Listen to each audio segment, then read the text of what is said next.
My family and I had this one summer night tradition of sitting on the master bedroom bed and watching random clips on YouTube.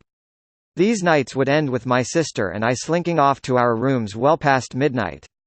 I absolutely hated through the house most nights.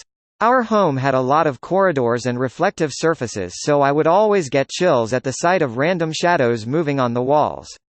I didn't even want to think about what was causing those shadows. We lived on one of the highest floors of our building and there wasn't a lot going on outside that could cause these shadows. Yet, they existed. And they were the only things I would be able to think about while I walked back to my room. When I was younger, I told my parents about the uneasiness I had in the house alone.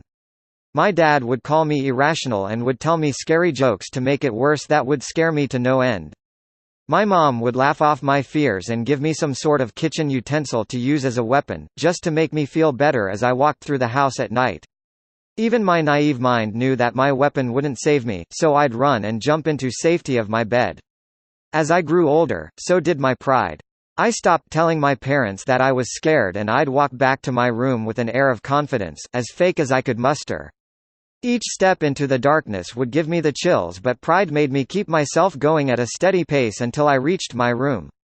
I didn't want my parents to mock me for still being scared of the dark. One night my parents and my sister weren't home. They had gone to some party and I said I was staying back to study, but I actually wanted to watch some TV shows on the big TV screen for once. I stayed up for a while, until sleep beckoned. I really wanted to just leave the lights on until everyone returned, but I knew my dad would have my head if he found out that I willingly wasted electricity. So I made my way through the house, turning each switch off. As each click plunged the house into darkness, the fear that I had kept at bay for so long crept back into my stomach. I just couldn't take it anymore, and as soon as I turned off the last switch, I ran for my room. In one leap, I crossed half the floor, landed in my bed and pulled the comforter over me. This time, my bed didn't feel so safe. As I snuggled on my side, beneath the covers, I became increasingly aware of something pressed against my back. It was icy cold, and unrecognizable.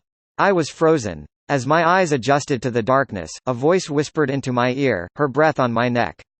"Are you scared too?" it said. "Don't worry, he can't find us under here." This